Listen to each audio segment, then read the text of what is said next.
வெத்தலையில் பிறந்தவரை போற்றி துதி மகிழும். வெத்தலையில் பிறந்தவரை போற்றி துதி மகிழும்.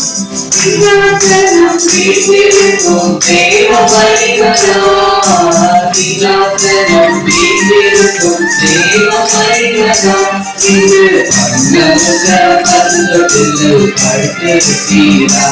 இங்கு அன்னமுக கந்தத்தில் படுத்திருக்கிறா. வெத்தலையில் பிறந்தவரை போற்றி துதி மகிழும். வெத்தலையில் பிறந்தவரை போற்றி துதி மகிழும். இப்படியாக தேவன் அவரு மேல அன்பு வைக்கிறவங்க மட்டும் வந்தா போதும் அப்படின்னு ஆண்டவர்கிட்ட நான் வச்சிருக்கிறேன், கோரிக்கையை வச்சிருக்கேன்.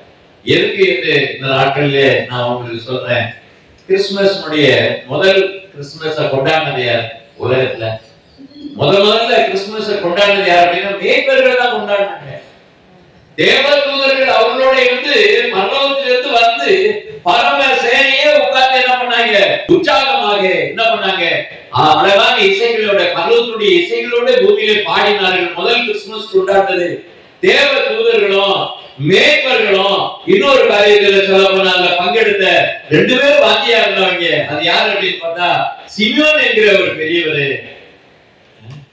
அன்னாள் என்கிற ஒரு தீர்க்கதரிசி. இவங்க எல்லாமே தேவனுடைய சமூகத்திலே ரொம்ப ஆர்வமா இருந்தாங்க என்பதாக நாம் பார்க்கிறோம். அப்ப அவர்கள் கொண்டாடுவதற்கு தேவன் அவர்களுக்கு ஒரு அழைப்பை கொடுத்திருக்கிறார். அப்ப அழைப்பு கொடுத்து வந்து கொண்டாடுறீங்க அவங்க. ஆனா தேவ தூதர்களே கிறிஸ்து இயேசுவை பற்றி சாட்சி கொடுக்கிறாங்க. கிறிஸ்து என்னும் இரட்சகர் தாவீதின் ஊரிலே பிறந்திருக்கிறார் என்கிற சாட்சியை சொன்னது, நற்செய்தியை சொன்னது தேவ தூதர்கள் தான். அவ தேவ தூதர்களே அந்த நற்செய்தியை சொல்கிறாங்க, பூமிக்கு சொல்கிறாங்கன்னா நம்ம வாயை வச்சுக்கிட்டு சும்மா இருக்க முடியுமா? இங்க என்ன பண்றாங்க, அதை சொல்ல மாட்டாங்க. பிரியாணி கிடைக்குமா, கேக்கு கிடைக்குமான்னு தான் அலைகிறாங்க. இப்படி ஒரு கொண்டாட்டம் இருக்கு, இப்படி ஒரு கொண்டாட்டம் இருக்கு. ஒவ்வொருத்தரும் விதவிதமாக கிறிஸ்துமஸ் கொண்டாடுறாங்க. ஆனா ஆண்டவர் மேல அன்பு வைத்து கொண்டாடுகிறவர்களுடைய அந்த கொண்டாட்டம் உண்மையானது, அது மெய்யானது, அது இனிமையானது. எப்படின்னு பார்க்கிறோம். கர்த்தருக்கு ஸ்தோத்திரம் உண்டாவதாக. லூகாவுடைய புத்தகத்திலே 2வது அத்தியாயத்திலே நாம் பார்க்கப்படும் போது 25 நான் வாசிக்கிறேன். அப்பொழுது சிமியோன் என்று பெயர் கொண்ட ஒரு மனுஷன் எருசலேமிலே இருந்தார்.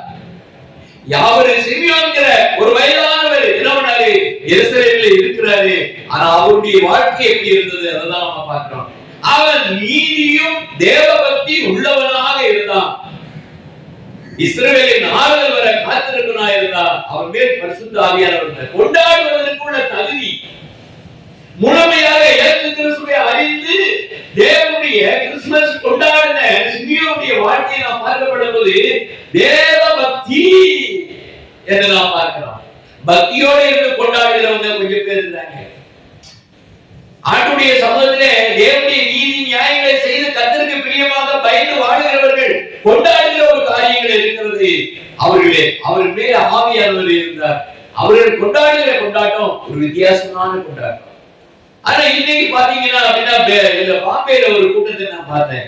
என்ன நடக்குது அப்படின்னு கேட்டீங்கன்னா, எல்லாத்தையும் போய் நைட்ல வாங்கிட்டு வந்து வச்சுட்டாங்க. வாத்துல இருந்து சிக்கன்ல இருந்து ஆட்டுக்கல்ல எல்லாம் வாங்கி வச்சு போட்டாங்க. வாங்கி வச்சு போட்டு என்ன பண்ணாங்க அப்படின்னா, ஃபாதர் என்ன பண்றாரு அப்படின்னா குக்கர்ல, அதாவது சமையல் பண்றவனுக்கு சொல்ல மறந்துட்டு இருக்கிறாரு. அவன் என்ன பண்ணிருக்கான், எட்டி பாக்குறான். இவர் பூஜை பண்ணும்போது அவனுக்கு சொல்லணும்னு நினைக்கிறாரு. கடைசியில் என்ன ஆச்சு அப்படின்னா அவன் சைகையிலே கேட்கலாம், நான் என்ன செய்ய அப்படின்னு கேட்கிறான். அது ஃபாதர் என்ன சொல்றாரு அப்படின்னு கேட்டா, அவர் ஒரு ரொம்ப ஐடியாவா பேசுறாரு. அவர் சொல்ல ஆராதனையில சொல்றாரு, கோடியை வறுத்து விடு, பாதியை கண்டித்து வைத்து விடு அப்படின்னு சொன்னோன்னே அவன் ஆமென் ஹல்லேலூயான்னு போறான். எப்படி இருக்குது பாருங்க கொண்டாடுறது. உலகத்தினோட கிறிஸ்துமஸ் எல்லாம் பாத்தீங்க அப்படின்னு கேட்டீங்கன்னா, எல்லாருமே பாத்தீங்க அப்படின்னா மாமிசத்தினுடைய ஜீவியத்திலே மாமிசத்தினுடைய இடபாடுகளோட மனிதர்கள் வாழ்ந்து கொண்டு கிறிஸ்துமஸ் கொண்டாடுறாங்க. ஆண்டவர் சொல்லுகிறார், மாமிசம் ஒன்றுக்கு உதவாது என்று சொல்லுகிறார். மாமிசத்தினுடைய காரியம் இந்த உலகத்திற்குரிய காரியம். அது எல்லாமே ஆண்டவருக்கு விரோதமானது, பாவமானது. உலகம் என்றால் பாவம், மாமிசம் என்றாலே பாவம் தான். தேவன் அதனாலதான் சொல்றாரு, நீங்க ஜலத்தினால ஆவினாலும் பிறந்து வாங்க அப்படின்னாரு. அப்படி வந்தவங்க கொண்டாட்டம் உண்மையான கொண்டாட்டம். அது ஆண்டவர் அவர்கள் மேலே இருக்கிறார், ஆவியானவர் அங்கே இருக்கிறார் இல்லையா? அப்படிப்பட்ட ஒரு கொண்டாட்டத்தை கொண்டாடுறதுக்கு நீங்க எங்க இருக்கிறாங்க? உள்ளே என்ன இருக்கு அப்படின்னா ஆவியானவர் இருக்கிறார். ஒரு விஷயம் நல்லா தெரிந்து கொள்ள வேண்டும், இஸ்ரவேலின் ஆறுதல் வர காத்திருக்க. ஆறுதல் யார் அப்படின்னா இரட்சகராய் இயேசு கிறிஸ்து இங்க வருகிறதை, அவர் மேசியா வரப்போகிறார் என்கிற ஒரு காரியத்துக்காக அவர் காத்திருந்தான். ஆண்டவர்கிட்ட விண்ணப்பித்தான், ஆண்டவரே எனக்கு வயசாகி போச்சு, ஆனா நானு என் வாழ்க்கையில ஒரே ஒரு விண்ணப்பம் தான் அப்படின்னு சொல்லி சிமியோன் ஒவ்வொரு நாள் ஆண்டவரிடத்துல வைத்த விண்ணப்பம் என்ன அப்படின்னு பாத்தீங்க அப்படின்னா, இரட்சகராகிய மேசியாவை நான் காண வேண்டும், அதற்கு நீங்க அருள் செய்யுங்கப்பா அப்படின்னு சொல்லி சொன்னார். உலகத்துல ஜெபர்சன் என்கிற ஒரு பெரிய எழுத்தாளர், பெரிய புரட்சிகரமான வேத பண்டிதர், அது மாதிரி இன்னும் நிறைய ஜார்ஜ் முல்லர், இவங்க எல்லாம் பாத்தீங்க அப்படின்னா அவங்க வாழ்க்கையில 30,000 தடவை பிரேயர் பண்ணியிருக்காங்க ஆண்டவர்கிட்ட. ஒரே ஒரு ஜெபத்தை வச்சிருக்காங்க. இன்னொருத்தர் 20,000 தடவை பிரேயர் வச்சிருக்காங்க. இவர் வில்லிகிராம் இருந்தாரு பாருங்க, அவர் வச்ச பிரேயர் என்ன தெரியுமா? அவர் வாழ்க்கையெல்லாம் வச்ச ஒரே பிரேயர் என்ன? ஆண்டவரே உங்களுடைய ராஜ்யத்திலே என்ன நினைத்தரணும். யாரு? வில்லிகிராமுடைய ஜெபம். நான் பெரிய இத்தனை வருஷங்கள் ஊழியம் கடந்து வந்திருக்கிறேன். நிறைய ஜனங்கள், பல லட்சக்கணக்கான ஜனங்களுக்கு ஆசீர்வாதமான வார்த்தைகளை என் மூலமா கொடுத்திருக்கிறீர்கள். எனக்கு பெரிய சாரம் கிடைக்கும் அப்படின்னு அவர் சொல்லவே இல்லை. அவர் சொன்னாரு, ஆண்டவரே உங்களுடைய ராஜ்யத்திலே என்னை நினைத்தரணும் என்று சொன்ன. அப்படிப்பட்ட பெரிய ஆட்கள் அப்படிதான் சொல்லுவாங்க. இவரு சிமியோன் என்ன சொல்றாருன்னா, அந்த இரட்சகராகிய மேசியா நான் பார்க்க வேண்டும் என்கிற ஒரு ஜெபத்தை வச்சிருந்தாரு. ஆண்டவர் பார்த்தாரு, எப்பா நீ இருப்ப, கண்டிப்பா நீ பார்த்துட்டு போப்பா அப்படின்ட்டாரு.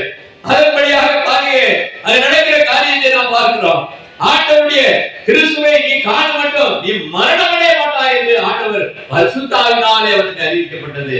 ஆண்டவரை காணுவதற்கு பரிசுத்த ஆவியினாலே யாருக்கு தேவன் கட்டளை கொடுத்திருக்கிறாரோ, தரிசனம் கொடுத்திருக்கிறாரோ, சொப்பனத்திலே பேசி இருக்கிறாரோ, அவங்க தான் ஆண்டவருடைய வருகையை பார்க்க முடியும்.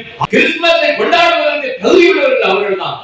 எந்த தரிசனமும் இல்ல, இயேசுவை பத்தியே தெரியாது, எல்லாம் மாமிசத்துல கூத்தடிச்சுட்டு எல்லாத்தையும் என்ன பண்ணாங்க, வீணடிச்சுட்டு உலகத்தின் பார்வையில எல்லா இடத்தையும் பாசாங்கு பண்ணுகிற இன்னைக்கு நிறைய பேர் இருக்கிறாங்க. அவர்களெல்லாம் ஆண்டவரை அறியாதவர்கள் என்று வேதம் சொல்கிறது. ஆவிக்குரியவருடைய கிறிஸ்துமஸ் என்று பார்க்கப்படுவது தேவ பக்தி நீதியுள்ளவர்களாக இருக்கிறார்கள் என்பதை நாம் பார்க்கிறோம். அல்லேலூயா.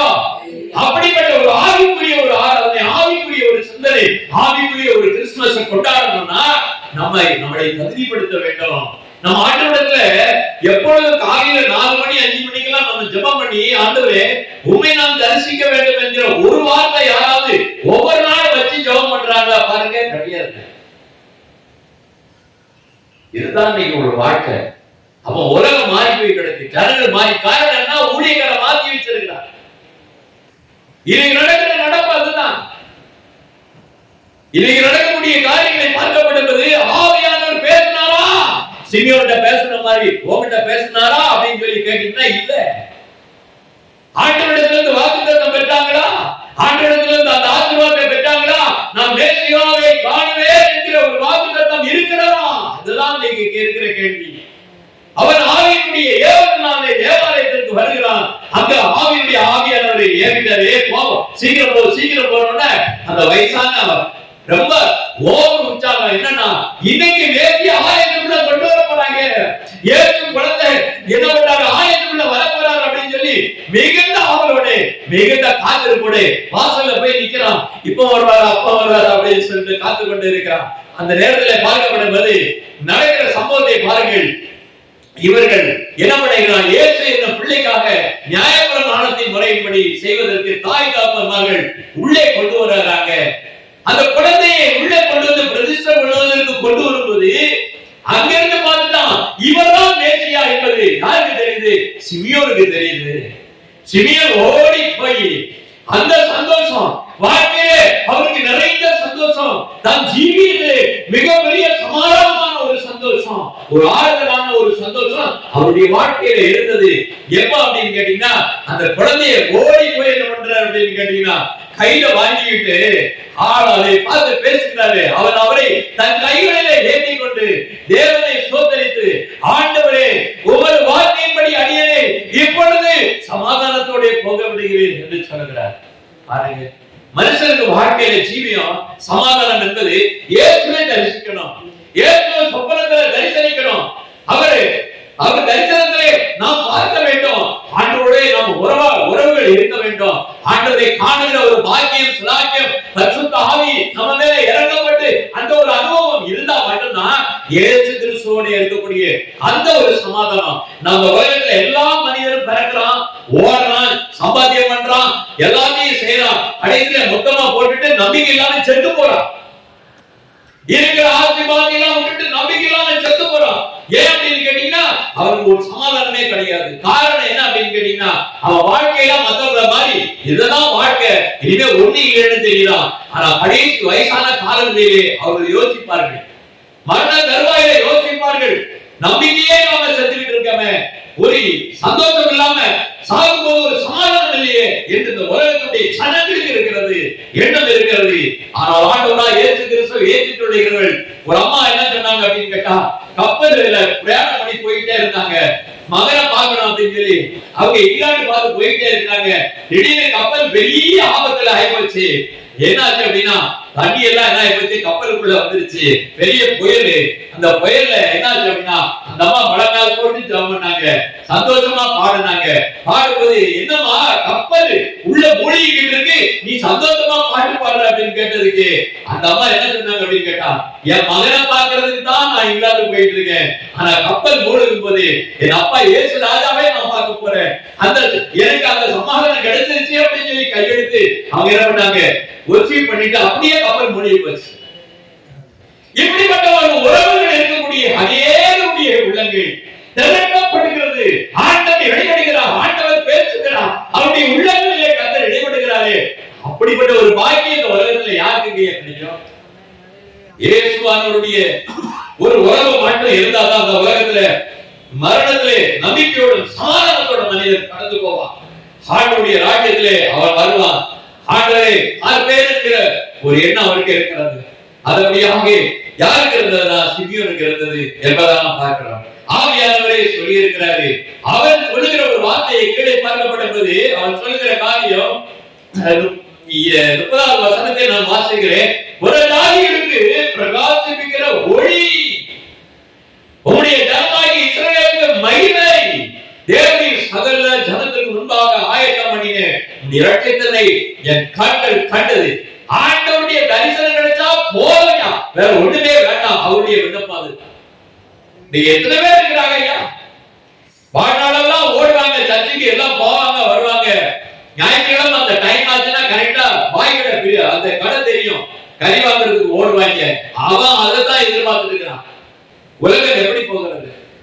அன்னைக்கு இங்கே திருவண்ணாமலை பகுதி, நம்ம ராணிப்பேட்டை பகுதி, வெள்ளூர் பகுதியில எல்லாம் பாத்தீங்க அப்படின்னா அந்த காலத்துல குழந்தைகளை நடத்தி கூட்டிட்டு கையில பைபிள் எடுத்துக்கிட்டு ஒரு கூடையை எடுத்துக்கிட்டு அப்படியே சந்தோஷமா என்ன பண்ணுவாங்க, சர்ச்சுக்கு போகும்போது திருவிழாவுக்கு எங்கேயோ போற மாதிரி ஆண்டுடைய சமூகத்தை தேடி போறோம், ஆண்டுடைய ஆலயத்துக்கு போறோன்ற ஒரு சந்தோஷத்தோட நடந்து போவாங்க. அன்னைக்கு நடந்து போனவங்க எல்லாம் என்ன ஆச்சு அப்படின்னு கேட்டீங்கன்னா அன்னைக்கு ஏழ்மையில இருந்தார்கள், வறுமையில இருந்தார்கள், ஒருவேளை ஆகாரம் கூட இல்லாம இருந்து அன்னைக்கு பிள்ளைகளை படிக்க வச்சாங்க. அந்த குழந்தைகளும் ஆரோக்கியமா இருந்தாங்க, ஒரு வியாதி இல்ல, வீட்டுல எந்த பிள்ளைகளுக்கு எந்த பிரச்சனையும் இல்ல, பிள்ளைகள் நன்றாக படிச்சது, எல்லா பிள்ளைகளும் வெளிநாட்டு சம்பாத்தியம் இருந்தது. அப்புறம் பார்த்தா கை கால்கள் எல்லாம் பார்த்தா நகையெல்லாம் போட ஆரம்பிச்சாங்க. அப்புறம் பார்த்தா கார்ல நடக்க முடியல, கார்ல வர ஆரம்பிச்சாங்க, உடம்பு பெருசாயிடுச்சு. அப்புறம் ஆலயத்துல பார்த்தாக்க என்ன ஆச்சு அப்படின்னா எல்லாருடைய கதையும் அப்படின்னா காரா ஒவ்வொரு காரா வந்து ஒவ்வொரு குடும்பத்தையும் ஏறிக்கிட்டு போகுது. நான் குறை சொல்ல விரும்புறேன், ஆண்டவர் ஆசீர்வதித்தாரு. இப்ப என்னன்னா வியாதியில இருக்கிறாங்க, நகரண்டெல்லாம் போட்டுட்டு என்ன முடியல, மருந்து மாத்திரையில் எடுத்துக்கிட்டு ரொம்ப பரிதாபமான ஒரு காரியம். ஆண்டவருக்கு முன்பதாக அந்த அலங்காரத்தை பாத்தீங்கன்னா கேவலமா இருக்கு. விக்கிரகத்துக்கு மேல இருக்கக்கூடிய அலங்காரத்தை விட இவர்கள் அலங்காரம் அதிகமா இருக்கு. ஏன்னா பணம் அதிகம். ஆண்டவர் இங்க ஆசீர்வதிச்சிட்டாரு, ஆசீர்வதிச்சார், இன்மைக்குரிய ஆசீர்வாதத்தை கொடுத்தாச்சு, மறுமைக்குரிய ஆசீர்வாதத்தை அவர் தேடவே இல்லை. இந்த உலகத்துல அனைவருடைய வாழ்க்கை ஜீவி என்ன அப்படின்னு கேட்டீங்கன்னா இன்மைக்குரிய ஆசீர்வாதத்தை தான் தேடுறாங்க. இன்னொரு வார்த்தையை நான் பார்க்கணும், ஆண்டவருக்கு ஒரு நல்ல ஒரு குணம் அவருக்கு இருக்குது. எப்படி அப்படின்னா எந்த மனுஷன் அரசனும் சரி, எல்லா மனிதனும் ஆண்டவருடைய படைக்கப்பட்ட மக்கள் தான். உழைக்கிறானா, அந்த உழைச்சவன் அவன் நல்ல 4 காசு சம்பாத்தியம் பண்ணி அவன் நல்லா இருக்கட்டும் தான் கர்த்தர் ஆசீர்வதிக்கிறார். ஆனா தன்னுடைய பிள்ளைகள் அதுல ஒருபடி வித்தியாசம் என்ன அப்படின்னு கேட்டீங்கன்னா, ஆண்டவருக்கு தசமபாகத்தையும் காணிக்கையும் கொண்டு வந்து கொடுக்கும் போது ஆண்டவர் என்ன பண்ணார்? வானத்தின் பலகணியை திறந்து ஆசீர்வதிக்கிறார். அதனால இவன் மேல உயர போயிடலாம். ஆனா உயர போகிறான் என்று நாம் பார்க்கிறோம். நீங்க காசை கொடுத்து நீங்க ஆசீர்வாதத்தை வாங்குறீங்க, தசமபாகத்தை கொடுத்து காணிக்கை கொடுத்து ஆசீர்வாதத்தை வாங்குறீங்க. ஆனா சொர்க்கத்துக்கு போகக்கூடிய காரியங்கள் இருக்கானா? இல்ல. இப்படி ஆசீர்வாதத்தை வாங்கி நிறைய வசதியா ஆயிட்டோம் அப்படின்ற நிறைய பேருடைய நினைப்பு என்னன்னா, நீ ஆசீர்வாதமா இருப்பாய், நீ செழிப்பா இருக்கான்னு நிறைய பேர் சொல்லி அவங்க அதுதான் வாழ்க்கை, அதுதான் பரலோகத்துக்கு போக முடியும் அப்படின்னு சொல்லி மேட்டை திருப்பி வச்சிருக்காங்க இன்னைக்கு. அதனால என்ன ஆகுதுன்னா, காணிக்கை மட்டும் கொடுத்தா போதும், லஞ்சம் கொடுத்துட்டு பரலோகம் போகலாம் அப்படின்ற மாதிரி ஒரு செய்தியை தூண்டி விட்டாங்க. எவ்வளவு பெரிய கொடூரம் பாருங்க, எவ்வளவு விசரமான காரியமா இருக்கிறது, ஆண்டவருக்கு பிரியமான காரியமாக யோசிக்க பார்ப்போம். இன்னைக்கு அதுக்கான ஊழியர்கள் கார்ப்பரேட் கம்பெனி மாதிரி வச்சுக்கிட்டு எல்லாம் ஆன்லைன்லயே நடந்துட்டு இருக்கிறது. காணிக்கை பெட்டியில ஆண்டவருக்கு காணிக்கை செலுத்தல, இப்ப அங்கேயே வச்சிருக்காங்க. ஆன்லைன்ல ஆசீர்வாதம் ஏழ சமூகத்துல முழங்கால் படியிடணும். என் ஆண்டவரே, நான் உபாசித்தேன், நான் ஒழுங்கா அப்படி செஞ்சேன் இப்படி செஞ்சேன் பரிசேன்னு சொன்னா, அத கடைசியில பாவியா இருக்கிற ஒருத்தன் மார்பில் அடித்துக்கொண்டு ஆண்டவரே என்னையே கிருபையா என்று அடிச்சு அழுதான் பாருங்க. அவனுடைய ஜெபம் கேட்கப்பட்டது, இவனை விட்டுட்டாரு. அப்பாவுடைய சிந்தனை என்ன, அப்பாவுடைய செயல் என்ன, அவருடைய யோசனை என்னன்றது இந்த ஜனங்களுக்கு தெரியும். வேதனையான ஒரு சம்பவங்கள் அது உலகத்திலே நான் பார்க்கிறோம். எனக்கு பிரியமானவர்கள, அவங்களே என் சகோதர சகோதரிகள் என்று அவர்களுக்காக நான் பாரப்பட்டு ஜெபிக்கணும். ஏன் அப்படின்னு கேட்டீங்கன்னா, சூறாவளி வருது, புயல் வருகிறது, ஒருவருக்கு வருகிறது, பயப்படுத்துகிறது. நீங்க உலகமெல்லாம் கொஞ்சம் கொஞ்சமா அடித்து கொண்டே இருக்கிறது. ஆனால் இன்னைக்கு பாத்தீங்கன்னா ஊழியத்துல சூறாவளி இல்ல, ஊழியத்துல புயல் இல்ல. அது வந்தாதான் அப்போஸ்தலர் நாட்களில் நடந்த அதே ஒரு சம்பவம் பார்க்கிறோம். அப்போஸ்தலருடைய புத்தகம் 2ஆம் அத்தியாயத்திலே பார்க்கப்படும் போது அந்த ஒரு புயல், அந்த ஒரு சூறாவளி இன்னைக்கு சபையிலே இல்ல, அது வரவே இல்ல. வந்தாதான் ஆண்டவருடைய ஆவிக்குரிய ஒரு பெரிய காரியங்களை சங்கதிகளை உணர முடியும், மகத்துவங்களை அறிய முடியும். வாசிங்க அப்போஸ்தலருடைய புத்தகம் 2ஆம் அத்தியாயத்தில 2வது வசனம் வாசிங்க. அப்பொழுது பலத்த காற்று அடிக்கிற முழக்கம் போலே வானத்தில் இருந்து சடுதியாய் ஒரு முழக்கம் உண்டாகி அவர்கள் உட்கார்ந்த வீடு முழுவதும் நிறைஞ்சிட்டு, அப்படிப்பட்ட ஒரு சூறாவளி, அப்படிப்பட்ட ஒரு புயல் வந்தா சபைகள் நன்றாக இருக்கும். இதெல்லாம் பார்க்கப்படும் போது உலகத்திலே நான் பார்க்கப்படும் போது அப்பா வரப்போறார் என்றதை அறிவிச்சுக்கிட்டே கொண்டே இருக்கு. ஏழைகள் மிரட்டுகிறது என்றால் அப்பா வருகிறார் என்கிறதை அறிவிக்கிறது. நம்ம ஜனம் அறிவிக்கிறாங்கன்னா கிடையாது. ஒரு சில சபைகள் என்ன பண்ணாங்க, ஐயா ஊழியம் எல்லாம் முடிஞ்சு போச்சு, வீட்டுல உட்கார்ந்துடுங்க, அப்ப காணிக்கை மட்டும் ஒழுங்கா அனுப்பிச்சிருங்க, வீட்டுல உட்கார்ந்துடுங்க, ஏன்னா கடைசி காலம், இனிமே வீட்டுல இருக்க, நாங்க போன்லயே ஜெபம் பண்ணிடுவோம். இப்ப போன்ல ஜெபம் நடக்குது, ஆன்லைன்ல ஆராதனை நடக்குது, யாரும் வரக்கூடாது. என்னையா இது கலையரங்கள் ஒன்றும் புரியவே இல்லை, எனக்கும் புரியவே இல்லை. ஆண்டவருக்கு தெரியும் இந்த சம்பவங்கள். உலகத்திலே சபைகளுக்குள்ளே முழக்கம் உண்டாக வேண்டும், புயல் வர வேண்டும், சூறாவளி போல ஆண்டவர் இறங்கி வர வேண்டும். அப்பதான் இந்த செத்த ஜபம் உயிர்ப்பிக்க முடியும், வேற வழியே கிடையாது. சூறாவளி போல தேவ ஆவியானவர் அக்னியாக இறங்க முடியினாலே என்னாச்சு அப்படின்னு கேட்டீங்கன்னா, அம்பிலியா எகிப்து தேசத்திலே சிரேனா பட்டணம் சுற்றி இருக்கிற லிபியா தேசங்கள், சகல சந்ததிகளை எல்லா தேசத்திலையும், ரோமாபுரி யூதர்கள் எல்லா தேசங்களிலும், கிரேக்கர்கள், அரேபியர்கள் எல்லா ஜனங்களுக்கும் ஆண்டுடைய மகத்துவங்கள் அன்றைக்கு விளக்கப்பட்டது. இல்லையா? தேவனுடைய மகத்துவம் எப்படின்னா, ஆண்டவருடைய பரிசுத்தாவினுடைய ஒரு பெரிய பலத்த காட்சி வரும்போதுதான் இந்த உலகத்துல என்ன அப்படின்னா மீண்டும் ஒரு ஊழியம் ஸ்தாபிக்கப்பட முடியும், மீண்டும் ஒரு ஐக்கியம் உண்டாகும், ஆதி திருச்சபை மீண்டும் உருவாகும். ஆண்டவர் அங்கே இருப்பார், ஆவியானவர் அங்கே இருக்கிறார்னா, ஆவியானவர் அங்கே இருந்தாங்கன்னா சொப்பன தரிசனம் பார்ப்பான், ஆண்டவருடைய ஒரு உறவு உண்டாகும், ஆண்டவருடைய வருகை காத்திருக்கிறது நிஜமாகும், அவன் நம்பிக்கையோட வாழ்வான். ரட்சகர் மேசியா வருகிறார் என்று உலகத்துக்கு சொல்வார்கள். அப்படிப்பட்ட ஒரு வாழ்க்கை ஜீவன் நமக்கு இருக்கிறார். நாங்க தான் ஆவிக்குரிய சபை, நாம தான் கர்த்தர் முதல்ல தொடங்கின சபைன்றாங்க. இந்த ரெண்டு பேருமே கிடையாது. ஆதி தெரிஞ்சவனா என்னன்னே தெரியல.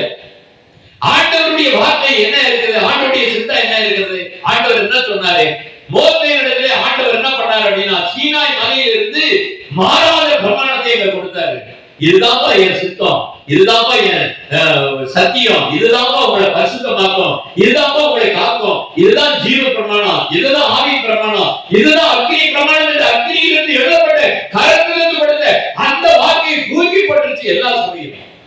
எங்க இருந்து பரிசுத்தம் வரும், வேற எங்க இருந்து அக்னி பிரமாணம் வரும், எங்க ஆவி பிரமாணம் இருக்கும்?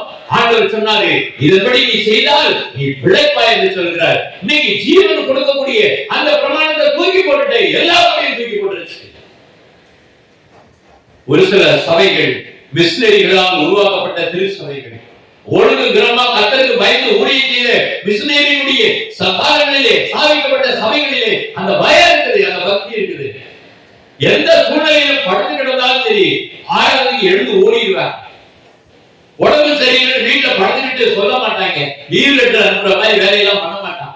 வந்துருவா நொண்டிக்கிட்டாவது வயசான பாட்டி வந்துட்டு இருக்கோம், உனக்கு வயசு கேட்டா எனக்கு 100 தாண்டி வச்சிருக்கோம். எந்த சுகவீனத்திலும் ஆட்டோமேட்டிக் ஆலயத்துக்கு வரணும் அப்படின்னு சொல்லிட்டு அந்த காலத்துல ஒரு வயசான பாட்டி என்ன பண்ணுச்சு அப்படின்னா, வயசாகி போச்சு, இது வெளியில போய் எங்கேயாவது விழுந்துற போதியா, வண்டியில அடிபட்டு போகுது அப்படின்னு சொல்லிட்டு அந்த அம்மாவுடைய செருப்படுத்து ஒழிச்சு வச்சுட்டாங்க அந்த வயசான அம்மாவுக்கு. கடைசியில் அந்த அம்மா என்ன பண்ணுச்சு அப்படின்னு கேட்டா, இந்த இது இருக்கு இல்லையா, வாழை தலை இருக்கு இல்லையா, அத பக்கத்துல போய் என்ன பண்ணி வாங்கிட்டு வந்து காலில் கட்டிக்கிட்டு என்ன பண்ணிருக்கு, காட்டு வழியே நடந்து சர்ச்சுக்கு போயிருக்கான். அங்க பார்த்தா அம்மா நீ போகாத வீட்டுல இருக்குன்னு அவங்க பார்த்து போயிட்டாங்க. இது பார்த்தா அங்க சர்ச்சில் உட்கார்ந்துட்டு இருக்கு. எப்படிப்பட்ட தாய்மார்கள் அந்த காலத்துல இருந்தாங்க. அவங்களுக்கு எழுத படிக்க தெரியாது. ஆமால கீர்த்தனை ஞான பாட்டுகள் எல்லாம் அழகா பாடுவாங்க, அவ்வளவு விதமா அற்புதமா பாடுவாங்க. அப்படி பாடி அவங்க ஜெபம் பண்ணதுனால நீங்க அவங்க பிள்ளைகளா உயரத்துல இருக்காங்க. என் பிள்ளைகளெல்லாம் நல்லா இருக்கணும் ஐயா, அதுக்கான ஆலயத்துக்கு ஓடி ஓடி போனாங்க, வந்து நடந்தாங்க. ஆண்டவர் இதுமாக நிறைய குடும்பத்தை ஆண்டவர் பார்த்து கொண்டே இருக்கிறார் என்பதை இந்த நாட்களை பார்க்கிறோம். அந்த நாட்களிலே அந்த பரிசுத்தாவினுடைய அந்த சூறாவளி வரும்போது 3000 பேரு 5000 பேரு ஒவ்வொரு நாட்களையும் ஞானஸ்நானம் பெற்றார்கள். இன்னைக்கு அந்த மாதிரி இருந்தா அது திருச்சபை, ஆண்டவருடைய சித்தத்தை செய்த சபை, சிமியோனை போல தேவபக்தியுள்ள சபை, தேவனுடைய நீதி நிறைந்த சபை. அப்படிப்பட்ட சபை அப்ப இருந்தது, இப்ப எங்க இருக்கிறது என்பதை இந்த நாட்களை பார்க்கிறோம். கஷ்டத்துக்கு ஆண்டவருடைய நாமத்துக்கு ஸ்தோத்திரம் உண்டாவதாக. அவர் ஒரு வார்த்தையை சொல்கிறார். இதே சிமியோன் ஒரு வார்த்தையை சொல்றாரு. லூக்காவுடைய வசனம் 2வது அத்தியாயத்துல கீழே 34வது வசனத்தை நாம் வாசிக்கிறோம். பின்னும் சிமியோன் அவர்களை ஆசீர்வதித்து அவருடைய தாயாகிய மரியாதை நோக்கி, இதோ அநேகருடைய இருதய சிந்தனைகள் வெளிப்படத்தக்கதாக இஸ்ரவேல் அநேகர் எழுவதற்கு விரோதமாய் பேசப்படுவதற்கு அடையாளமாக்குவதற்கு இவர் நியமிக்கப்பட்டார். அல்லேலூயா. இந்த விஷயத்துல நல்லா பாருங்க, நிறைய பேர் விழுந்து போவான், நிறைய பேர் எழுவாங்க. இதுதான் இந்த விஷயம். இயேசுவானவர் வந்துட்டாரு, சபைக்குள்ள வந்துட்டாருன்னா எல்லாருக்குமே கிடைக்காது. நிறைய பேர் விடுவாங்க, நிறைய பேர் எழுவாங்க. அதுதான் இங்க சொல்லப்பட்டிருக்கு. ஆண்டவருடைய வருகையின் காலத்திலே சொல்லப்பட்ட வார்த்தையை தான் நாம் இந்த நாட்களிலே பேசுறோம். அதுக்காக தான் இவர் நியமிக்கப்பட்டிருக்கிறார் என்று சொல்லப்பட்டிருக்கிறது. திருச்சபையினுடைய யோகியதை தான் சொல்லுது. இஸ்ரவேலுக்குள்ள நடந்த சம்பவத்தை தான் ஆண்டவர் சொல்லுகிறார். அவருடைய சிந்தனைகளை வெளிப்படத்தக்கதாக வெளிப்படையாக அவர் சொல்கிறார். அநேகர்கள் விடுவார்கள், அநேகர்கள் எழுவார்கள் என்று சொல்லி இவர் நியமிக்கப்பட்டிருக்கிறார் என்று சொல்லப்படுகிறது. அந்த எழுந்து நிற்கிறவர்கள் யார் என்று பார்க்கப்படுவது தானியேலுடைய புத்தகம் 11வது அத்தியாயம் 35 வாசிப்போம். அறிவாளிகளை புடமிடுவதற்கும் சுத்திகரிப்பதற்கும் வெண்மையாக்குவதற்கும் அவர்களில் சிலர் விழுவார்கள். புரியுதுங்களா? உள்ள வந்துட்டான், ஊழியத்துக்கு வந்துட்டான், பாதியில் என்ன ஆச்சுன்னா இது ரொம்ப கஷ்டமாச்சா அப்படின்னு சொல்லிட்டு ஓடியே விடுறாங்க. ஏற்று வந்து என்னன்னா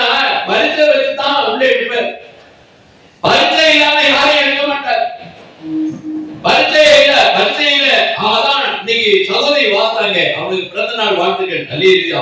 கர்த்தர் உங்களை ஆசீர்வதிப்பார். நல்ல வசனம் அது. அதுதான் நான் பார்த்துருக்கேன். அதுக்காக தான் இதுக்கு கரெக்டா வருது. ஆண்டவருக்குள்ள இருக்கிறவங்க எப்படிப்பட்ட துன்பங்களை அனுபவித்து அவர்கள் வருகிறார்கள் என்பதை நான் பார்க்கிறேன். கர்த்தருக்கு ஸ்தோத்திரம். இதெல்லாம் நடக்கும் ஐயா, இதெல்லாம் நடக்கும். பச்ச மரத்துக்கே இந்த பாடுன்னு சொல்றாரு, பச்ச மரத்துக்கு என்ன பாடுங்க? அப்ப என்ன, சாத்தான் போய் சுத்திக்கிட்டே இருப்பான். காலையில ஒழுங்கா ஜெபம் பண்ணா நாய் வாசல்ல என்ன செய்யும், உள்ள வர வெளியில நிற்கும். சாத்தான வெளியில நிறுத்த வேண்டிய வேலையை நம்ம பாக்குறோமா? காலையில நல்லா தெரிந்து கொள்ளுங்க. சரியான ஜெபம் இல்லைன்னா சாத்தான என்ன பண்ணுவான்? கையை கடிப்பான், காலை கடிப்பான். ஒழுங்கா ஜெபம் பண்ணாதானே சொப்பனத்திலே கடிப்பான். நைட்டு படுத்து தூங்கும் போது நாய் கடி, பேய் கடி எல்லாம் வந்துடும், உள்ள வந்துடுங்க. ஆண்டவருடைய சமத்தை எப்ப புடிச்சுக்கிடுங்க, அவ பக்கத்திலே வரமாட்டான். ஒரு தகப்பன் ஒரு தெருவழிய போறாரு அப்படின்னா அந்த இடத்துல நாய்கள் வருது, கட்டை இதெல்லாம் வருது அப்படின்னா அப்பாவுடைய கையை பிடிச்சுக்கிட்டு போனா அவனுக்கு தைரியம் வரும் அந்த குழந்தைக்கு. அப்படிதான் ஏசப்பா கையை பிடிச்சிக்கிட்டு, ஆண்டவரே அவனுடைய கையை பிடிச்சிக்கிட்டாப்பா, நான் வாரப்பா அப்படின்னு போனா எந்த பிரச்சனையும் வராது. சாத்தானுடைய வாரம் என்ன ஆகும், நறுக்கிடுவார் ஆண்டவர். அதனால ஏசப்பா அந்த பாருங்க அப்படின்னா அவர் பாக்குற பார்வை வேற மாதிரி, அவன் அங்கே நிக்கவே மாட்டான். அப்படின்னாலே கர்த்தருக்கு ஸ்தோத்திரம் உண்டாதாக. அநேகர்கள் விழுவார்கள். எப்படி விழுவார்கள் என்றால் கடைசி காலத்துல என்ன அப்படின்னு கேட்டா, ஆண்டவருக்குள்ள நிக்கிறானா நிக்கலையா அப்படின்றது அன்னைக்கு தெரியும். ஆண்டவர் சொல்கிறார், முடிவு வரையும் நிலை நிற்கிறவன் ரட்சிக்கப்படுவாரு. கொஞ்ச நாள் ஓடனா அதுக்கப்புறம் என்னாச்சு அப்படின்னா நிக்க முடியல. ஆண்டவருக்குள்ள சரியான ஒரு வாழ்க்கையை நடத்த முடியாத நிறைய பிள்ளைகள் இருக்கிறாங்க. ஒரு காலத்துல நிறைய பேய்களை ஓட்டின ஊழியக்காரங்க கன்னியாகுமரி இருந்தாங்க. பயங்கரமா ஓட்டுவாங்க. இப்படியே பார்ப்பாங்க, வானத்தை பார்த்து இப்படி பார்த்தா அந்த அக்கினி இறங்குற மாதிரியே பண்ணுவாங்க. அப்படிப்பட்டவங்க கடைசியில பார்த்தா அந்த 2 பேரை பார்த்தா மொட்டை அடிச்சு கை கால விலங்கு போட்டு வச்சிருக்காங்க. எப்படி ஆரம்பிச்ச ஊழியம் இப்படியா இருந்துச்சு. காரணம் என்ன? உலகத்தை பார்த்தாங்க, உலகத்தில் உள்ள வேலை பார்த்தாங்க, உலகத்தை நேசித்தாங்க. இதே கதை தான் பேருங்க. பேரு என்ன பண்ணாரு, ஆண்டவரை பார்த்துட்டு போகும்போது ஒழுங்கா பண்ணாரு. கடல்ல அவர் பார்க்கறத விட்டு தண்ணியை பார்க்கும்போது உள்ள எடுத்துட்டார். உலகத்தை பார்த்த ஊழியக்காரர்கள் எல்லாருமே அதுதான் இங்கே விழுகிறவர்கள் அதே இடத்தில் விழுவார்கள் என்று சொல்லப்பட்டிருக்கிறது. நாங்க கூட நான் கம்பீரமா, நான் தைரியமா இருக்கேன் நான் சொல்ல மாட்டேன். நான் ஒரு பெரிய பலவான் நான் சொல்ல மாட்டேன். எல்லா பலத்தையும் கொடுக்கிறவர் அவர்தான். அவர்தான் நம்ம மேல இறக்க பாராட்டா மட்டும், தயவு பாராட்ட மாட்டானா அவருடைய சமூகத்திலே நாம் கடந்து போக முடியும். அந்த அளவுக்கு நாம் தாழ்மைப்பட வேண்டும். அந்த அளவுக்கு ஆண்டவருடைய கிருபையை பெறுவதற்கு பயமும் பக்தியும் நமக்கு வேண்டும். அந்த அளவுக்கு ஜெபம் வேண்டும், அந்த அளவுக்கு பாடல் வேண்டும், துதி இருக்க வேண்டும். ஏன் அப்படின்னா துதிகளின் மத்தியிலே அப்பா இருக்கிறாரு. ஆலயத்துக்கு வந்தாதான் துதி, நல்லா துதிக்கணும், நல்லா ஜெபிட்டோம்னா ஆண்டவர் அங்கே இருக்கிறார். ஆண்டவர் நம்மோட உறவாடணும். ஆண்டவரே நீங்க இங்க பேசுங்கப்பா அப்படின்னு சொல்றது அளவுக்கு நாம நெருங்கிடுவோம். அப்படிப்பட்ட ஒரு காரியத்தை ஆண்டவர் சொல்லுகிறார். இதுல பாருங்க, இன்னொரு காரியத்தை நாம இங்க பார்க்கப்படும் போது அன்னாருடைய வாழ்க்கையும் என்ன அப்படின்னா, அவளுக்கு 36 லூகாவுடைய புத்தகம் 2வது அத்தியாயத்திலே 36 இருந்து 38 வரைக்கும் வாசிக்கலாம். ஆசேருடைய கோத்திரத்தாலும் ஆசேருடைய கோத்திரத்தால் மானுவேலுடைய குமாரத்தி அன்னாள் என்னும் ஒரு தீர்க்கதரிசி இருந்தாள். அவள் கன்னி பிராயத்தில் விவாகமானவள், 7 வருஷம் புருஷனோட வாழ்ந்தவளும் அதிக வயது சென்றவளுமாய் இருந்தாள். ஏறக்குறைய 84 வயது. அந்த விதவை தேவாலயத்தை விட்டு நீங்காமல் இரவும் பகலும் உபவாசித்து ஜெபம் பண்ணி ஆராதனை செய்து கொண்டு இருந்தாள். அவளும் அந்நேரத்திலே வந்து என்ன செய்யறா, ஏசப்பா வர நேரத்துல ஒரு பெண் தீர்க்கதரிசி அந்த காலத்துல வாழ்ந்திருக்கிறாங்க. அல்லேலூயா.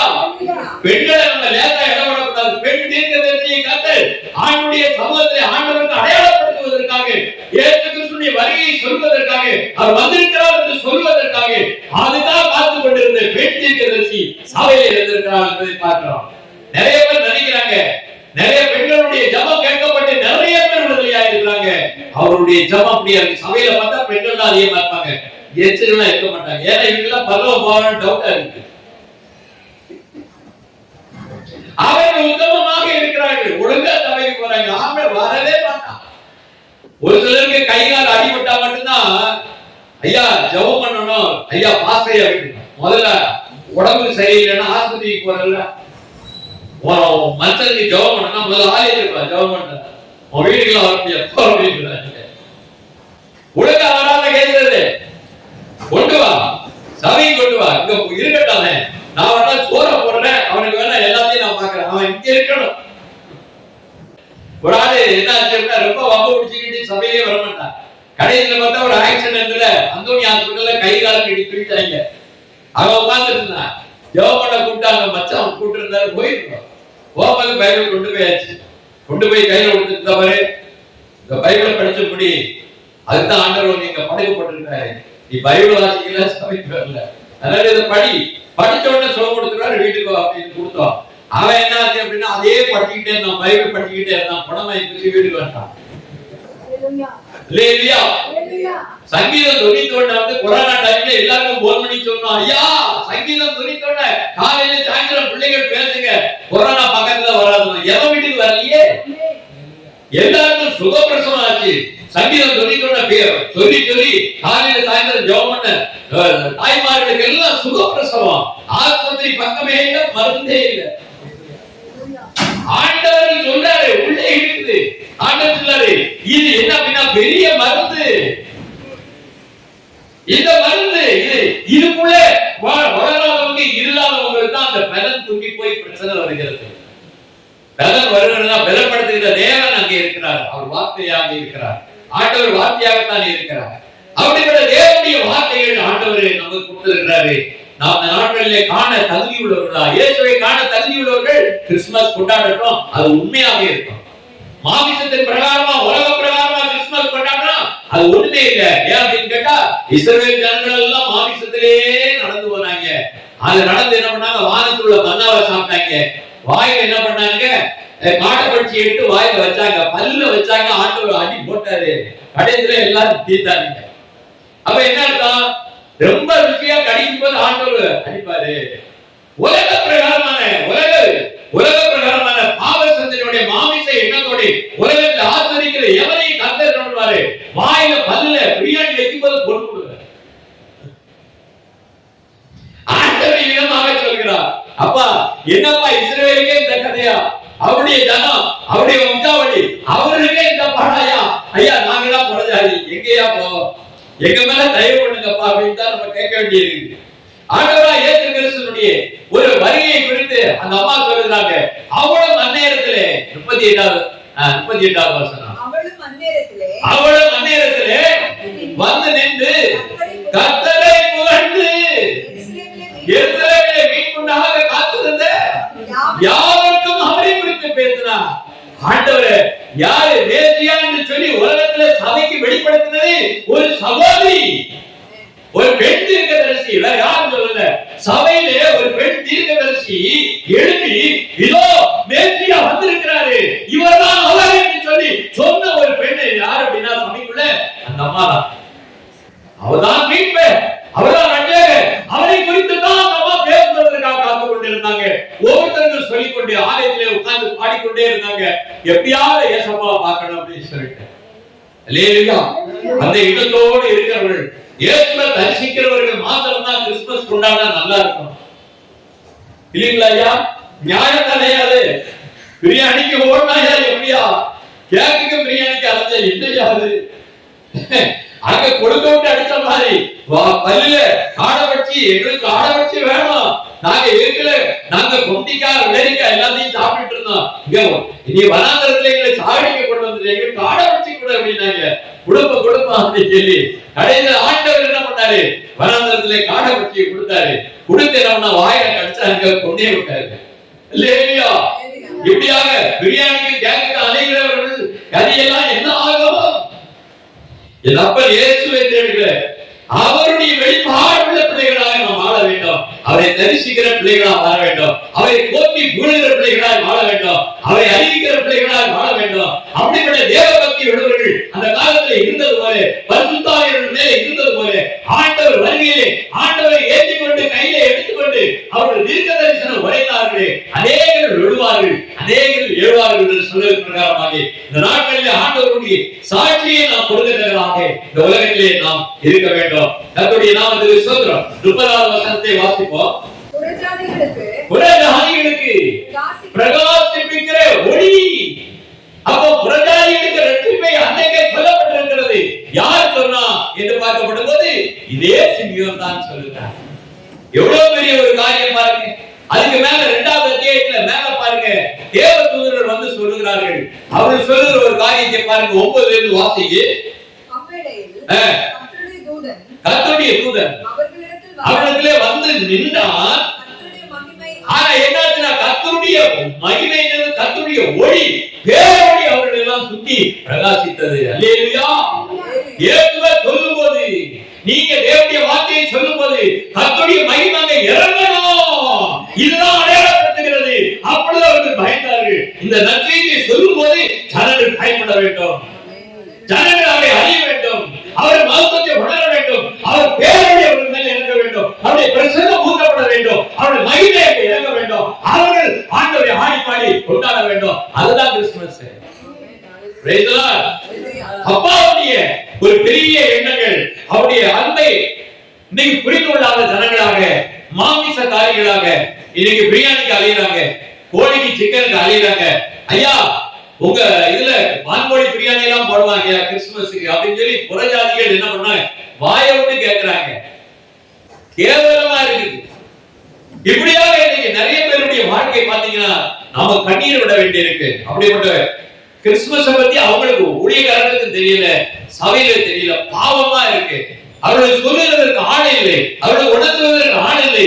கர்த்தருடைய ஆவியானவர் இந்த நாட்களில் நிரப்பப்பட்ட அவர்கள் இன்றைக்கு சொல்லுகிற ஒரு வார்த்தையாக நாமும் சொல்லத்தக்கதாக பிரஜாதிகளுக்கு பிரகாசிப்பிக்கிற அந்த ஒளி, பேர் ஒளி என்பதை நாம் இந்த நாட்களை பார்க்கிறோம். கர்த்தருடைய தூதன் அங்கே என்ன பண்ணா, அங்கே சொல்லும் போது, அவன் சொல்லும் போது கர்த்தருடைய மகிமை அங்கே இறங்கிட்டு அந்த ஒளி பிரகாசித்ததை ஜனங்கள் பயந்தார்கள். அந்த தேவ செய்தி நற்செய்தியை சொல்லும் போது அங்கே பயம் உண்டாயிற்று. அப்படியாக அவர்கள் பார்த்தார்களா? கீழே வாசிங்க 10வது வசனம். தேவதூதன் அவர்களை நோக்கி பயப்படாதீர்கள், இதோ எல்லா ஜனத்திற்கும் மிகுந்த சந்தோஷத்தை உண்டாக்கும் நற்செய்தியை அறிவிக்கிறேன். அப்போ தேவனுடைய செய்தியை கொண்டு வரும்போது, தேவதூதனை கொண்டு வரும்போது தேவ பிரசன்னமும் மகிமை அங்கே இருக்கணும். அதுதான் கிறிஸ்துமஸ். தேவ பிரசன்னமும் மகிமை இல்லாம கொண்டாடுகிற கிறிஸ்துமஸ் கிறிஸ்துமஸே கிடையாது. ஆண்டுடைய அருமையான அந்த அப்பாவை, உன்னதத்திலிருந்து வந்த அந்த தேவனை இந்த நாட்களிலே தேவ தூதர்கள் சாட்சி கொடுக்கிறார்கள். என்ன என்று சொல்கிறார்கள்? 11வது வசனம். இன்று கர்த்தராகிய கிறிஸ்து என்னும் ரட்சகர். நல்லா தெரிந்து கொள்ளுங்க, இயேசு கிறிஸ்து யாருனாக்க கர்த்தரும் அவர்தான், கிறிஸ்துவும் அவர்தான், இயேசு என்ற ரட்சகரும் அவர்தான். அவர்தான் தாவீதின் ஊரிலே பிறந்திருக்கிறார். வேதம் முழுக்க இனியதான் சொல்லி இருக்கு. வேதத்தை ஃபுல்லா வாசிங்க. நான் தான்ப்பா அப்படின்னு ஆதி முதல் சொல்லி இருக்கிறவர் நான் தான்ப்பா. என்னை குறித்துதான் சாட்சி கொடுக்கிறது. நான் தான்ப்பா வெளிப்பட்டேன். ஏன் வெளிப்பட வேண்டும் ஆண்டவர்? ஏன் இந்த பூமியில் அவர் வர வேண்டும் என்று சொல்லப்படுவது ஒரே ஒரு காரியம். அவர் புறப்படுதல் எந்த காலத்துல எழுதப்பட்டது? எந்த காலத்திலே அது தீர்மானிக்கப்பட்டது? இயேசு கிறிஸ்து புறப்படுகிற காரியம் எப்பங்க அறிவிக்கப்பட்டது? எப்போ உணர்த்தப்பட்டது உலகத்துல? வாசிங்க. கர்த்தருக்கு ஸ்தோத்திரம் உண்டாவதாக. ஆண்டுடைய பிறப்புதல். மீகாவுடைய புத்தகம் 5வது அத்தியாயம் 2வது வசனத்தை வாசிப்போம்.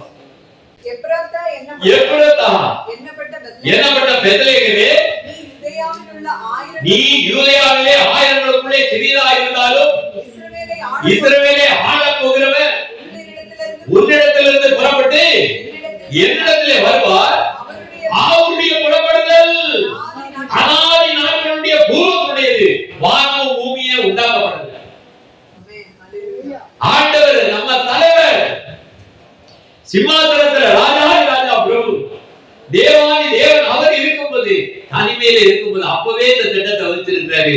பூமியில இந்த சம்பவம்லாம் நடக்கும், இந்த கதையெல்லாம் நடக்கும். அப்ப அவருக்கு பாஸ்ட் டென்ஸ் தெரியும், பிரசன்ட் டென்ஸ் தெரியும், ஃபியூச்சர் டென்ஸ் தெரியும். எல்லா காலங்களையும் அறிந்தவர், இப்படி எல்லாம் நடக்கும் போது தெரிந்தவர். நாவில் சொல் பிரபாதத்துக்கு முன்பதாகவே அவர் அறிந்தார். நீங்க நாளைக்கு என்ன பேசுவீங்க இந்த நேரத்தில், அது அவருக்கு தெரியுமா?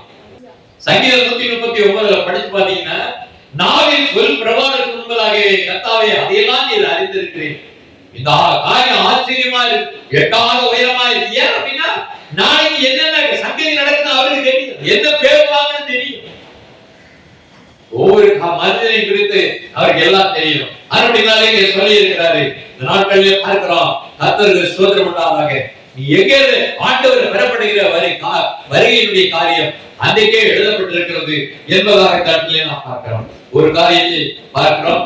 ஏசாயாவுடைய புத்தகம் 9வது அத்தியாயம், ஏசாயா 9வது அத்தியாயம் 2-3 வாசிப்போம்.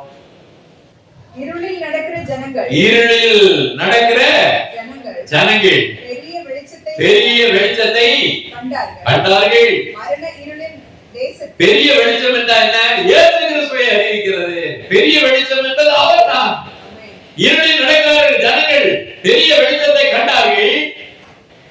மரண இருளின் தேசத்திலே குடியிருக்கிறவர்களின் மேல் வெளிச்சம் பிரகாசித்தது. அந்த ஜாதியை திரளாக்கி அதற்கு மகிமையை பெருக பண்ணி அறுப்பில் மகிழ்வது போல, கொள்ளையை பங்கிடுகிறது போல, களிகூறுகிறது போல உமக்கு முன்பாக மகிழ்வார்கள். எப்ப சொல்லி இருந்தது? இயேசு கிறிஸ்து பிறக்கிறதுக்கு முன்னாடி 800 வருஷத்துக்கு முன்னாடி சொல்லப்பட்டிருக்குது. பெரிய வெளிச்சம் வரப்போகிறது, அந்த வெளிச்சம் பிரகாசிக்க போகிறது, அவர்தான் வரப்போகிறாரு. அன்னைக்கு என்ன அப்படின்னா ஜனங்களுக்குள்ள பெரிய மகிழ்ச்சி உண்டாகிறது. அறுப்பிலே மகிழ்ச்சி என்ன? அறுவடையில அறுத்து மூட்டை மூட்டையா கட்டிட்டு போகும்போது, எல்லாத்தையும் அடிட்டு போகும்போது ஒரு சந்தோஷம் உண்டாகுது. கொள்ளையை பங்கிட்டுக் கொள்ளுங்க. கொள்கையில எப்படி கொள்ளையை பங்கிடுகிறதுனா என்ன அப்படின்னா, யுத்தத்திலே ஜெயிக்கிறவங்க தான் என்ன பண்ணுவாங்க? கொள்ளையை பங்கிடுவார்கள். அப்ப என்ன அர்த்தம்? யுத்தத்திலே ஜெயிக்கிறவர்களாக கழிவுறது போல உனக்கு என்பதாக மாடுவாங்க. இதுதான் கிறிஸ்துமஸுடைய கொண்டாட்டம். தலைவர் பெரிய வெளிச்சத்தை கண்ட ஜனங்கள் தான் கிறிஸ்துமஸ் கொண்டாட முடியும். அவர் பேரன்பை, அவருடைய பிரசன்னத்தை, அவருடைய மகிமையை கண்டவர்கள் தான் என்ன செய்ய முடியும் அப்படின்னா அந்த அந்த உண்மையான ஒரு சந்தோஷம், உண்மையான மகிழ்ச்சி இருக்கிறது என்று இங்கே சொல்லப்பட்டிருக்கிறது. கர்த்தருக்கு ஸ்தோத்திரம் உண்டாவதாக. அதுக்கு மேல உள்ள வசனத்தை வாசிக்க, 1வது வசனத்தை. ஆகிலும் அவர் செபுலோன் நாட்டையும் நப்தலி நாட்டையும் இழுக்கமாய் ஈனப்படுத்தின முன்னிய காலத்தில் இருந்தது போல அது இரண்டு என்பதில்லை. ஏனென்றால் அவர் கடற்கரையிலும் யோர்தான் நதியிலும் உள்ள புறஜாதிகளுடைய கலிலேயாவியாகிய தேசத்தை பிற்காலத்திலே மகிமைப்படுத்த இயேசு கிறிஸ்து எங்கெங்க ஊழியம் பண்ணுவாரு, எங்கெங்க நடப்பாரு, எந்த கடற்கரைக்கு போவார்ன்றதே 9வது அத்தியாயம் 1வது வசனம் சொல்லிருச்சு. எவ்வளவு பெரிய காரியம். அந்த கலிலேயா ஏன் சுத்தி ஆண்டவர் டூரிஸ்டே வந்து கலிலேயா கடற்கரை சுத்தி தான் அவருடைய டூரிஸ்ட். அதுக்கு முதல்ல அதுக்கு என்ன பேர் அப்படின்னு கேட்டா கெனரேத் என்கிற கடல். கெனரேத் என்று சொன்னாங்க கிண்ணற வாசிப்பாங்க இல்ல, கிண்ணற எப்படி இருக்கும் அது மாதிரி அந்த கடல் கலிலேயா கடல் இருக்கும். அதுல எப்ப பார்த்தாலும் இசைகள், சவுண்டுகள் வந்துகிட்டே இருக்கும். ஆண்டுடைய மகிமையான ஒரு காரியம் அந்த இடத்துல இருந்து தோன்றும். அந்த இசைகள் அங்கே அந்த கடல்ல இருந்து வரணும். அதனால இசைகள் விரைவான ஒரு கடல் எது? கலிலேயா. கலிலேயா சுத்தி தான் கப்பர்நாகும் இருக்குது. எல்லா ஆண்டுடைய ஊழியம் ஃபுல்லா அங்கதான் இருக்குது. அந்த கடல் பக்கத்துல இருக்கக்கூடிய மலைகள்ல தான் ஆண்டவர் ஏறி முதல் பிரசங்கமே பண்றாரு. அரை பிரசங்கத்தை பண்றாரு. அந்த கடற்கரையில பக்கத்துல தான் என்ன பண்றாரு? கூட்டம் திரளான ஜனங்கள் ஓடி வர மேடையில ஒண்ணு இல்ல, மலையில ஏறிட்டாரு. மலையில ஏறி பிரசங்கம் பண்றாரு. 2 மீன் 5 பத்தி எங்க ஐயா இருந்ததுக்கு பங்கிட்ட இடம் சொல்லுங்க. ஏன் கலிலே கடல உலகத்திலே பாத்தீங்கன்னா நல்ல தண்ணி கடல் வந்து கலிலே கடல் தான். ஏன் நல்ல தண்ணி கடல் கலிலே கடல் என்று சொல்லப்படுவது, யோர்தான் நதியிலிருந்து வருகிற தண்ணி அங்கே கலக்கிறது. யோர்தான் சுத்தமான தண்ணி. அதுலதான் ஆண்டவரை ஞானஸ்நானம் கொடுக்கிறதுக்கு அங்கதான் போகிறாரு. யோவான் அங்கதான் ஞானஸ்நானம் கொடுக்கிறார். நல்லா தெரிந்து கொள்ளுங்க. ஏன் யோர்தானை தேர்ந்தெடுக்கிறார்னா, அது எர்மோன் மலை, உயரமான எர்மோன் மலையில பனி பெய்து அந்த தண்ணி உருகி ஓடுகிற நல்ல தண்ணி தான் யோர்தான்ல ஓடுது. கடந்தம் இல்லாத புனித நதி. அதுலதான் ஞானஸ்நானம் கொடுக்கணும் அன்றைக்கே தீர்மானம் பண்ணியிருக்கிறார். அல்லேலூயா. இப்பதான் புரியுது நிறைய பேருக்கு யோர்தான். அந்த யோர்தான்ல இருக்கிற தண்ணி தான் கலிலேயா கடலுக்கு போகுது. நல்ல தண்ணி கடல். அங்கதான் தலைவர் என்ன பண்ணாரு அப்படின்னு பார்த்தா பேருல அங்க உட்கார்ந்துக்கிட்டு யோவான் யாக்கோபுலாம் உட்கார்ந்துருக்காங்க. இவர் போய் பாக்குறாரு என்ன பண்றாங்க அப்படின்னு சொல்லி. வலையை பிரிக்கிறாங்க, பின்றாங்க, மீன் எடுக்கிறாங்க, கழுவுறாங்க, தூக்கி போடுறாங்க, பெரிய மீனை வேலை பேசுறாங்க, எல்லாம் வியாபாரம் ஜவுள வியாபாரம் மார்க்கெட் மாதிரி. ஏசப்பா போய் பாக்குறாரு, பேரு அப்படிங்கிறாரு, யோவான் அப்படிங்கிறாரு, யாக்கோபுன்றாரு, என் பின்னே வாங்கினாரு. உடனே போயிட்டாங்க. அந்த அற்புதம் அங்கேதான் நடக்கிறது. அப்போ உலகத்துல டூரிஸ்ட் பார்க்க வேண்டிய இடம் இருக்க கலிலே கடலை சுத்திதான். இன்னொரு விஷயம் நல்லா தெரிஞ்சு கொள்ளணும். பேரு தண்ணிக்கு போய் அப்படி விட்டாரு. ஏசப்பா அந்த படகுல இருந்து பிரச்சனை பண்ணாருங்க. அந்த படகு இன்னைக்கு அங்கதான் அந்த கலிலே கடற்கரை பக்கத்துல இயேசுவினுடைய படகை அங்க வைத்திருக்கிறாங்க. டூரிஸ்ட் எல்லாம் அங்க போய் வருகிறாங்க. கப்பனாகும் ஆலயம் அந்த கடற்கரை பக்கம் தான் இருக்குது. அது ஒரு மாதிரி உடைஞ்சு போய் கிடக்குது. ஆனாலும் இயேசு பிரசங்கிற தாம் எப்பொழுதும் ஒவ்வொரு சப்பாத்து நாட்களிலே போய் ஆண்டவர் அங்கே தொழுது கொண்டு அங்கே இருந்து அந்த ஆராதனையில பங்கெடுத்த இடம் கப்பனாகும் சொல்வார். ஏசாயா தீர்க்கதரிசனத்தை புத்தகத்தை எடுத்து புத்தகத்தினுடைய எடுத்து வாசித்த இடம் கப்பனாகும் ஆலயம். அதுவும் கலிலே பக்கத்துல தான் இருக்கு. ஆண்டுடைய பிரயாணம் பண்ண இடங்களை பாருங்க, எவ்வளவு அழகான இடமா இருக்கும். ஆண்டவர் செலக்ஷன் பண்ணது எப்படி இருக்கும். கடல் மேல நடந்து வந்தார் பாத்தீங்களா, அதுதான் கலிலே கடல். எவ்வளவு இந்த விஷயங்கள் இருந்து நிறைய பார்க்கப்படும் போது டைம் இல்லை. இருந்தாலும் கூட கர்த்தருடைய நாமத்துக்கு ஸ்தோத்திரம். தேவ தூதனுடைய சாட்சி எப்படி இருந்ததோ, அப்போஸ்தலனுடைய சாட்சி எப்படி இருந்ததோ, அதுபோல நம்மளுடைய சாட்சி இது பகிரப்பட வேண்டும். அதுக்கு தேவை சிமியோன் மேல ஆவியானவர் இருந்தாரு, பக்தி இருந்தது, நீதி இருந்தது. அதனால அவர் சாட்சி கொடுத்தாரு, ஆண்டவரை தரிசித்தாரு. அப்ப ஆண்டவரை தரிசிக்கக்கூடிய யோக்கியதை உள்ளவர்கள், ஆண்டவரை காண்பேன் என்கிற நம்பிக்கை உள்ளவர்கள் கிறிஸ்துமஸ் கொண்டாடினா அது பெரிய ஆனந்தமாக இருக்கும். ஆண்டவருடைய வார்த்தையின்படியாக இந்த நாட்களே பேசியா இந்த உலகத்துல வருவாரு, எங்க போவாரு, எங்க பிறப்பாரு, என்ன பேசுவார், எல்லாமே எழுதியிருக்க. அப்படினாலே ஆண்டுடைய சமூகத்துல ஒரு காரியத்தை நான் சொல்லி முடிப்பேன், சொல்லுகிறேன், கேளுங்க. ஏன் அவர் மனிதனோட தன்னை இணைக்கிறார்? ஏன் மனிதனாக வாழ ஆசைப்பட்டார்? ஏன் மனிதனாக மாற வேண்டும்? இந்த ஒரு காரியம் என்ன அப்படின்னா ஒரே ஒரு காரியம் தான். எபிரேயருடைய புத்தகம் 2வது அத்தியாயத்திலே 16-15 வாசிக்கிறோம். ஆதலால் பிள்ளைகள் மாம்சத்தையும் இரத்தத்தையும் உடையவர்களாய் இருக்க, பிள்ளைகள் இரத்தத்திலும் மாமிசத்திலும் இருக்கிறாங்கன்னா எனக்கு அவங்களுக்கு என்ன இருக்கு? என்ன உடன்படிக்கை நான் பண்ண முடியும்? என் பிள்ளைன்னு சொல்றதுக்கு ரத்தத்துல மாமிசத்துல இருக்கணும், டிஎன்ஏ வேணும். இன்னைக்கு இயேசுவுடைய டிஎன்ஏ உள்ளவங்க தான் தேவனுடைய பிள்ளைகள். இயேசுவுடைய ரத்தத்தினால் கழுவப்பட்டவர்கள், இயேசுவுடைய வார்த்தை உடையவர்கள், இயேசுவுடைய ஆவி உடையவர்கள். அந்த டிஎன்ஏ இருக்கிறவங்க ஆண்டவருடைய பிள்ளைகள். அந்த பிள்ளைகள் தான் உலகத்துல எல்லாரையும் சொல்லல. ஆண்டவர் சொல்லாரு, என்ன சொல்லாருன்னா என் பிள்ளைகள் என்ன போல நான் அவங்கள போல இருக்கணும் அப்படின்றாரு. ஆண்டவர் சொல்றாருல. திரும்பி ஒரு காரியத்தை வாசி முடிப்போம். வாசியே, அவரும் அவர்களை போல மாமிசத்திலும் ரத்தத்திலும் உடையவரானார். எதற்காக உடையவர்? ஏன் மாமிசத்தில் வெளிப்பட்டார்? ஏன் மனிதனாக காண்பித்தார்? ஏன் மனிதனுடைய இணைகிறார் என்று பார்க்கப்படும்போது மரணத்துக்கு அதிகாரியாக இருக்கிற பிசாசானவனை தமது மரணத்தினால அழிக்கும்படியாக தேவன் மனுஷனாக வந்தார். அல்லேலூயா. தேவாதி தேவன், ஆண்டவர், மகா பரிசுத்தர், அவரே என்ன பண்றார்? வார்த்தையினால் வானங்களை படைத்த அவரே என்ன பண்றாரு? மனிதனாக மாறுகிற காரியம் மனிதர்களை விடுவிக்க வேண்டும். இந்த பிசாசு பயன்படுத்தி கொண்டே இருக்கிறான். இவரை விடுவிக்கிறதுக்கு ஆளே கிடையாது, எல்லாம் சோரி முடிஞ்சது, இந்த உலகம் எல்லாம் நமக்கு தான் அப்படின்னு நினைச்சான். கடைசியில் என்ன அப்படின்னா, என்ன ஆண்டவர் பார்த்தாரு, உன்னை ஒழிச்சு கேட்டதுக்கு என்கிட்ட திட்டம் இருக்குப்பா அப்படின்னு சொல்லிட்டு ஆண்டவர் என்ன பண்ணார் அப்படின்னு கேட்டா, அவரே மனிதனாக வந்து சாத்தானுக்கு மரணத்தை ஆண்டவர் தீர்த்து வைத்தார். அவருக்கு தீர்ப்பு எழுதப்பட்டது. என்னைக்கு ஆண்டவர் சிலுவையில அடிக்கப்பட்டாரோ அப்ப சொன்னாரு, இனி இடத்துல உனக்கு ஒண்ணு கிடையாது அப்படின்னாரு. ஆண்டவர் என்ன சொன்னாரு? நான் சிலுவையில் அடிக்கப்பட்ட போது அந்த நாட்களில நான் எல்லாரையும் நான் இழுத்துக் கொள்வேன் என்று சொன்னார். ஆண்டவருடைய மரணத்தின் மூலமாக மீட்கப்பட்டபடினாலே ஜனங்கள் அவரிடத்திலே சேர்க்கப்படுகிறார்கள். ஆண்டவர் அவருக்கு சம்பந்தமான பிள்ளைகளாக அவர்கள் மாறி இருக்கிறார். இன்னொரு காரியத்தை பார்க்கிறோம். ஒரு வசனத்தை நான் சொல்லி முடிக்கிறேன். ஆண்டவர் மனிதனாக இணைந்தாரு. திருப்பி என்னவா நம்மள மாற்றக்கூடாது. ஒன்றியவனுடைய புத்தகம் 3வது 2வது வசனம்.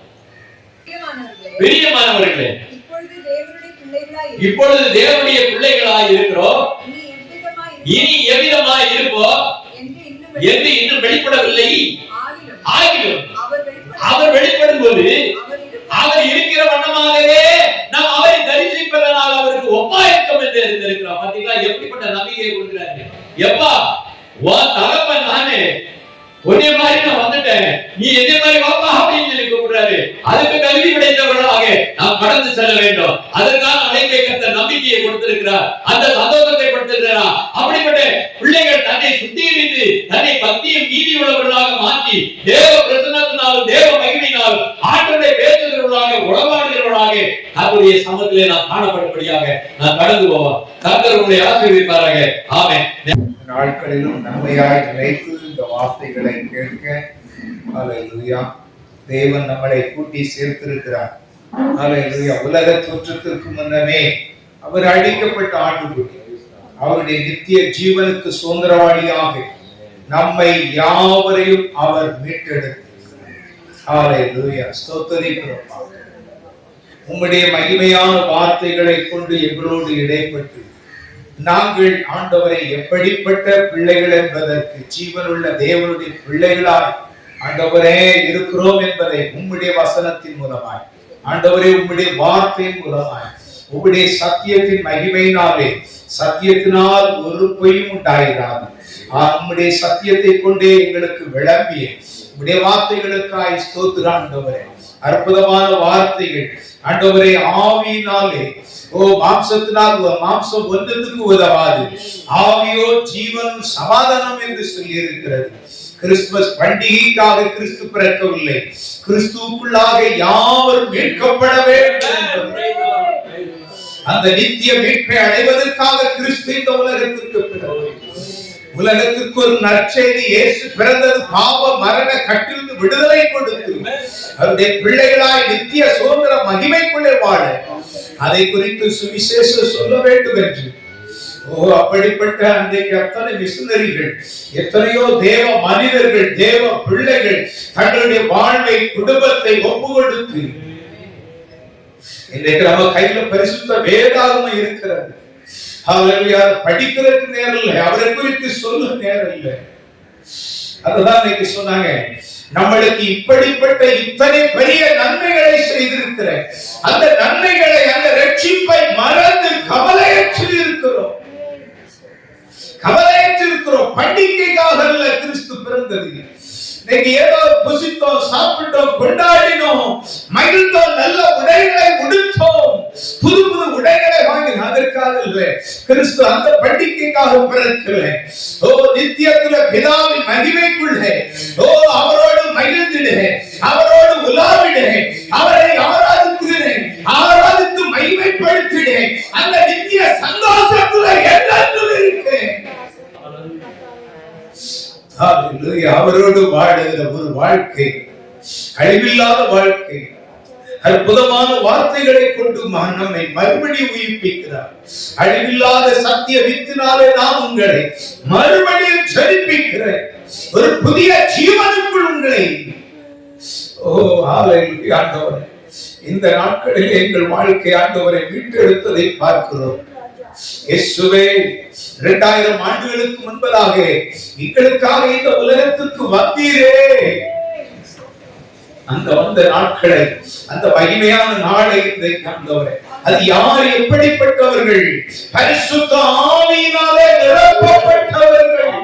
பரிசுத்த ஆவி வரும்போது நீங்கள் பலனடைந்து தேவ திட்டத்தை, தேவ ரட்சிப்பை நீங்கள் சுதந்தரித்து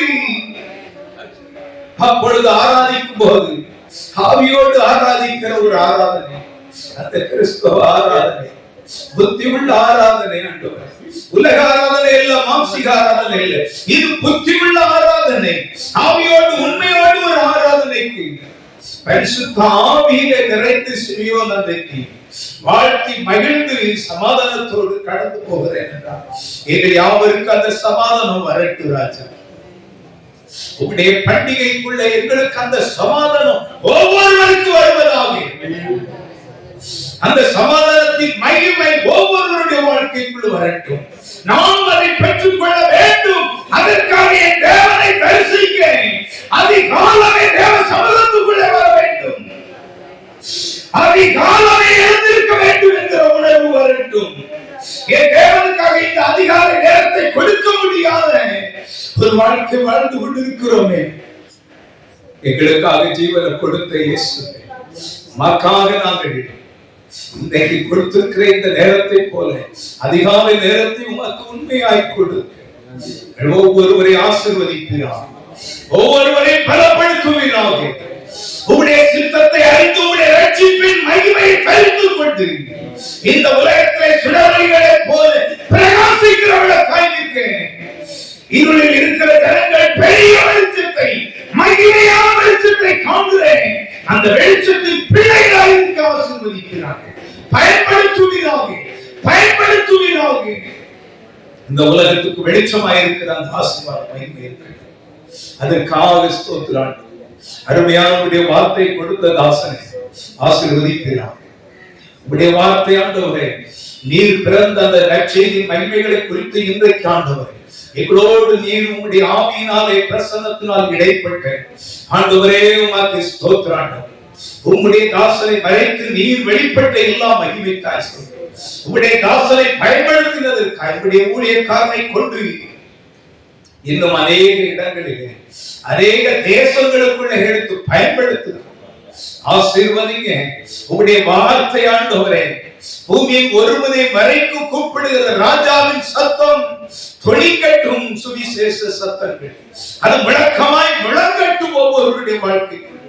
அப்படியா எடுத்து பயன்படுத்தும். ஆசீர்வதிங்க. இந்த நாளுக்காக ஸ்தோத்திரம். உங்களுடைய வீட்டிலே நாங்கள் கூடி ஆராதிக்கவும் துதிக்கவும் எங்களுக்கு தந்த தருணத்திற்காய் நன்றி அப்பா. வந்திருக்கிற யாவரையும் ஆசீர்வதிங்க. ஒவ்வொரு குடும்பங்களையும் பிள்ளைகளையும் ஆசீர்வதிங்க. எல்லா தேவைகளையும் சந்தித்து உமக்காக சாட்சியுள்ள பிள்ளைகளாய் மகிமையாய் விளக்கு ஆசீர்வதித்து பயன்படுத்து. பெரிய காரியம் செய்யும். எல்லா கனமும் மகிமை துதி ஸ்தோத்திரம் உமக்கு ஒருவருக்கே இயேசு கிறிஸ்துவின் நாமத்தில் பிதாவே. ஆமென்.